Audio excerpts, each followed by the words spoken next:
বাংলায় ধৃত আনসারুল্লাহ বাংলা টিমের 2 সদস্য এবং তাদেরকে জিজ্ঞাসাবাদ করে বেশ কিছু ইনফরমেশন পেতে চাইছেন তদন্তকারীরা। আনসারুল্লাহ বাংলা সদস্যের নথিতে এই জন্য নজর রাখছেন তদন্তকারীরা। কার হাত ধরে কোথা থেকে সাপ শেখের নথি, এ নিয়েই বিস্তারিত তদন্ত চলছে। এই মুহূর্তে কথা বলবো, আমাদের প্রতিনিধি অমিত রয়েছেন সঙ্গে। অমিত, আনসারুল্লাহ বাংলা টিমের 2 সদস্য, তাদের কাছে বেশ কিছু জাল নথি, সেই নথিগুলো কাদের হাত ধরে তাদের হাতে এলো, এখনো পর্যন্ত তদন্তে কি কি ক্লু পেয়েছেন আধিকারিকরা?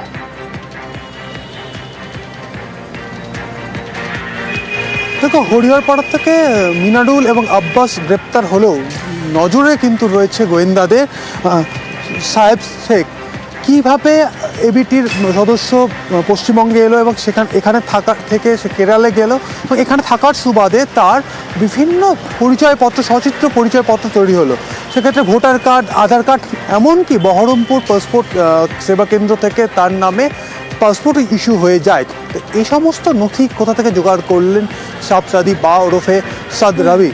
সেক্ষেত্রে আমাদের রাজ্য পুলিশের যে এসটিএফ রয়েছে তারা সমস্ত বিষয়টা খতিয়ে দেখছেন, এক্সামিন করছেন কার মাধ্যমে এই সমস্ত ভুয়ো নথি তৈরি হলো।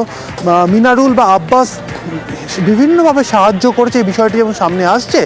এদের বাইরেও এই মডিউলের আর কোনো সদস্য সেখানে রয়েছে কিনা, অর্থাৎ মুর্শিদাবাদে রয়েছে কিনা, কারণ ইতিমধ্যেই আলিপুরদুয়ারে ফালাকাটাতেও এবিটি স্লিপার সেল তৈরি করার পরিকল্পনা করেছিল। সেক্ষেত্রে সাব সাদিকে কারা কারা সহযোগিতা করেছে বা তার সমস্ত নথিপত্র তৈরি করতে কারা এগিয়ে এসেছিলেন, কিভাবে তৈরি হলো, কিভাবে বহরমপুর পিএসকে থেকে পাসপোর্ট ইস্যু হয়েছিল, সমস্তটা কিন্তু এক্সামিন করা হচ্ছে বা খতিয়ে দেখা হচ্ছে। ইতিমধ্যে বেশ কিছু নামও তারা পেয়েছেন যাদেরকে তারা পরবর্তী সময় এক্সামিন করতে চান। এবং এই স্লিপার সেলের আর কারা কারা এইসব এলাকায় রয়েছে, এই বিষয়গুলো কিন্তু এই মুহূর্তে তদন্তের পর্যায়ে রয়েছে।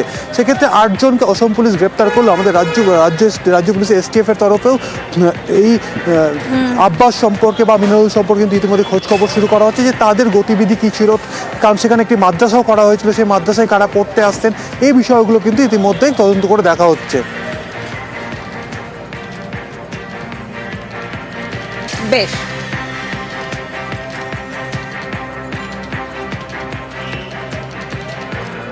কুমারগঞ্জ থেকে গ্রেপ্তার আরো এক বাংলাদেশি অনুপ্রবেশকারী। তাকে গ্রেফতার করা হয়েছে ধৃত বাংলাদেশি নাগরিক রবিউল ইসলাম। ধৃত বাংলাদেশের কাছে উদ্ধার হয়েছে আধার কার্ড।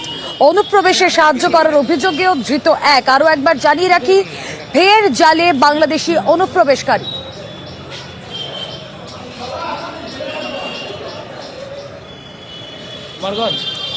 কুমারগঞ্জ প্রতিনিধি অনুপ সান্যাল এই মুহূর্তে রয়েছেন আমাদের সঙ্গে। অনুপ, এই যে বাংলাদেশি অনুপ্রবেশকারী, আমরা একের পর এক দেখছি অনুপ্রবেশকারী জালে আসছে, এই অনুপ্রবেশকারী তাকে জিজ্ঞাসাবাদ করে কি কি পাওয়া গিয়েছে, কি কি ডকুমেন্ট রয়েছে তার কাছে?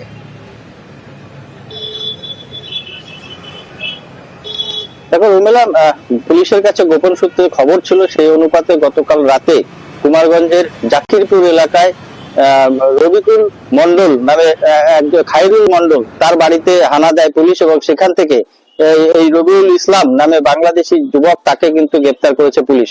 পুলিশের সূত্রে যেটা জানা যাচ্ছে যে তার কাছ থেকে একটি আধার কার্ড তারা পেয়েছে এবং সে 1 বছর ধরে কিন্তু ভারতে রয়েছে। সে গোয়াতে কাজে গিয়েছিল, সেখানে দীর্ঘদিন ছিল। এই জাকিরপুরে এসে প্রায় মাসখানেক ধরে সে সেখানে এই খায়রুল মন্ডলের বাড়িতে রয়েছে। সেই সূত্রে খবর পেয়ে পুলিশ সেখানে যায় এবং তাকে নিয়ে আসে এবং তাদের দুজনকেই, যে বাড়িতে আস্তানা গেড়েছিল খায়রুল মন্ডল, তাকে এবং রবিউল ইসলাম দুজনকেই আজ বালুরঘাট জেলা আদালতে হাজির করে। সেখানে 5 দিনের পুলিশ রিমান্ডের পুলিশ হেফাজতের নির্দেশ দিয়েছে আদালত। পুলিশ তাদের কাছ থেকে জিজ্ঞাসাবাদ করে আরো জানার চেষ্টা করছে যে কি উদ্দেশ্যে সেই এতদিন ধরে ভারতে এসেছিল। রুমেলা, আজকে 2 জন কুমারগঞ্জ থানা থেকে ফরওয়ার্ড হয়েছিল।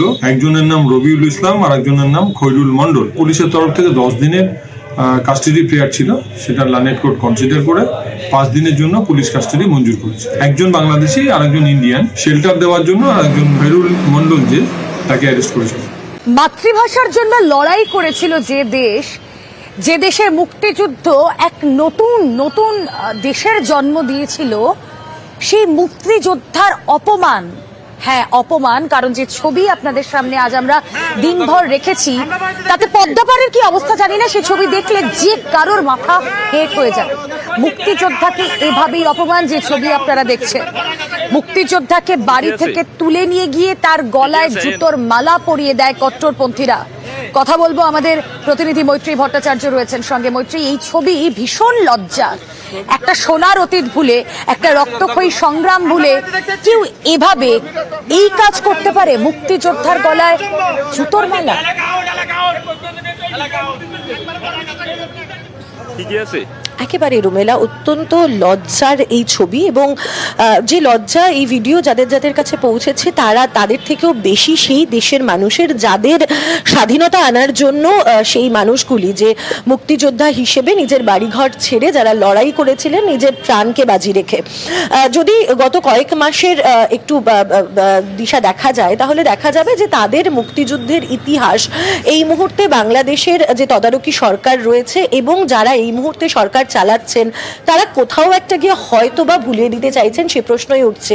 বঙ্গবন্ধুর মূর্তি ভেঙে দেওয়া থেকে শুরু করে জয় বাংলা স্লোগান বন্ধ, আর এবার যারা মুক্তিযোদ্ধারা ছিলেন, যারা রক্তপাত করে, যারা নিজেদের রক্ত দিয়ে স্বাধীনতা নিয়ে এসেছিলেন, তাদের এরকম ভাবে অসম্মান করা হচ্ছে। ফলে কোথাও একটা গিয়ে নিজেদের স্বাধীনতার ইতিহাসকেই এই মুহূর্তে ছোট করা হচ্ছে বাংলাদেশে। এবং সেটা দেখার পরও সরকারের তরফ থেকে কিন্তু কোনো রকম কোনো বিবৃতি আসেনি। তদারকি সরকার যারা বারবার বলে এসেছেন যে বিভিন্ন ক্ষেত্রে যাদের আইন শৃঙ্খলার প্রশ্নে তারা বরাবরই নিজেদের অবস্থান ক্লিয়ার করেছেন এবং নিজেদেরকে খুব সহজ আলোতে বা সাদা আলোতে দেখানোর চেষ্টা করেছেন, সেখানে দাঁড়িয়ে মুক্তিযোদ্ধাদের এই অসম্মান, একজন বৃদ্ধ মুক্তিযোদ্ধা তার গলায় জুতোর মালা পরানো হলো এবং সেই ভিডিও তোলা হলো, সেই ভিডিও ভাইরাল করা হলো।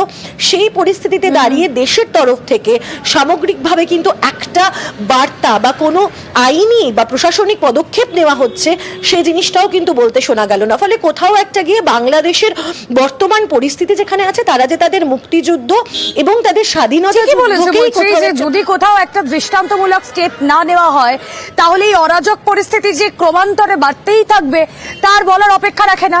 যা হওয়ার তাই হচ্ছে এই মুহূর্তে। এবং আমরা এই বাংলাদেশে আরো অনেক ছবি দেখছি, যেখানে আমরা দেখছি যে কট্টরপন্থীদের রোষে কিভাবে সংস্কৃতি মনস্করা পড়ছেন। আমরা দেখছি কিভাবে একের পর এক অধ্যাপক তারা রিজাইন করছেন, সংখ্যালঘু অধ্যাপক তারা রিজাইন করছেন। আরো একবার আমরা দেখলাম ঢাকার প্রাইম এশিয়া ইউনিভার্সিটি, সেখান থেকে একজন অধ্যাপক, সংখ্যালঘু অধ্যাপক, তিনি রিজাইন করলেন। কট্টরপন্থীদের চাপেই এই ইস্তফা, অধ্যাপক শুভময় দত্তের ইস্তফা ঘিরে ফের শোরগোল।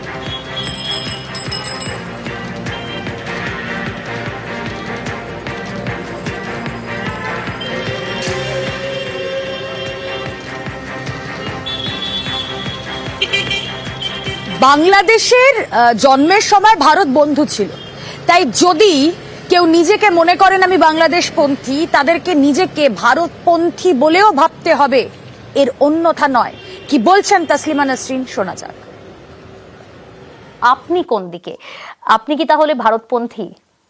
আমি যদি বাংলাদেশপন্থী হয়ে থাকি তাহলে আমাকে ভারতপন্থী হতেই হবে, কারণ বাংলাদেশ জন্মের সময় ভারত ছিল বন্ধু, ভারত ছিল মিত্রশক্তি এবং পাকিস্তান ছিল শত্রু। কারণ পাকিস্তান বাংলাদেশের এই 30 লক্ষ মানুষকে হত্যা করেছিল, 2 লক্ষ মেয়েকে ধর্ষণ করেছিল এবং পাকিস্তান হচ্ছে ধর্মভিত্তিক দেশ এবং আমরা এনেছিলাম সেকুলারিজম, ধর্মনিরপেক্ষতা। সেখানে একটা ধর্মীয় মৌলবাদী দেশের সঙ্গে তো বাংলাদেশের বন্ধুত্ব হতে পারে না। সেখানে ভারত যেমন সেকুলার, বাংলাদেশও সেকুলারিজমের আদর্শে বিশ্বাস করেছে সেই বাংলাদেশের জন্ম থেকে। সুতরাং সবাইকে ভারতপন্থী হতেই হবে যদি তারা বাংলাদেশপন্থী হয়।